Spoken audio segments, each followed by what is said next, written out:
वही जा तड़पत हुई है यार, तड़पत हुई है यार, तड़पत हुई है यार।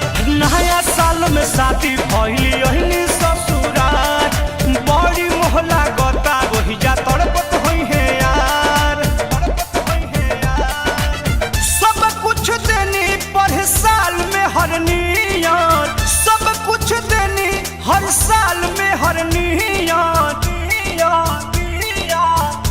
असो कैसे मनई है ये ननदो लभर हमर हैप्पी न्यू ईयर। असो कैसे मनई है ये ननदो जानू हमर हैप्पी न्यू ईयर। जाए तो का करबू?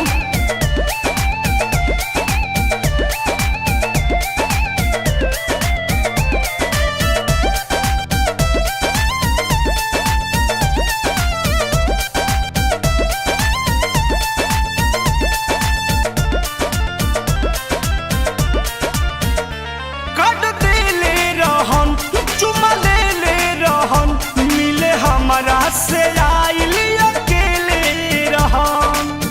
आगे दादा आगे का भइलो, आगे का भइल? कट देले रहन, चुमा लेले रहन, मिले हमारा से आइल अकेले रहन। कहो खेतवा में लागो रहे सरसों पियर पियर, खेतवा में लागो रहे सरसों पियर पियर। असो कैसे मनई है ये ननदो लभर हमर हैप्पी न्यू ईयर। असो कैसे मनई है ये ननदो जानू हमर हैप्पी न्यू ईयर।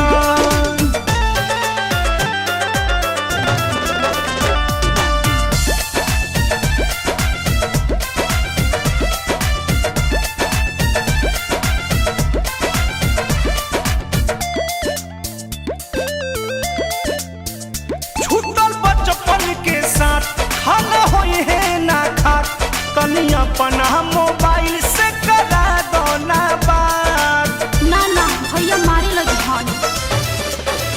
छूटल बचपन के साथ खाना होई है ना खात, कनिया अपना मोबाइल से करा दो ना बात। ना दादा अरुण बिहारी गम में पियत होई है बिया, परमोध प्रेमी गम में पियत होई है बिया।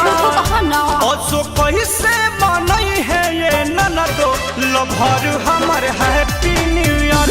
असो कैसे मनई है ये ननदो अपू हमर हैप्पी न्यू ईयर। नया साल में शादी भइली ओहनी ससुराल, बड़ी मोहला गता वही जा तड़पत हुई है यार, तड़पत हुई है यार। सब कुछ देनी पर साल में हर नियत, सब कुछ देनी हर साल में हर नियत।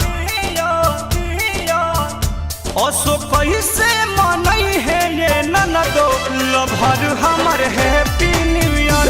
असो कैसे मनई है ये ननदो जानू हमर हैप्पी न्यू ईयर। इतना मन बात एजे बुला लो।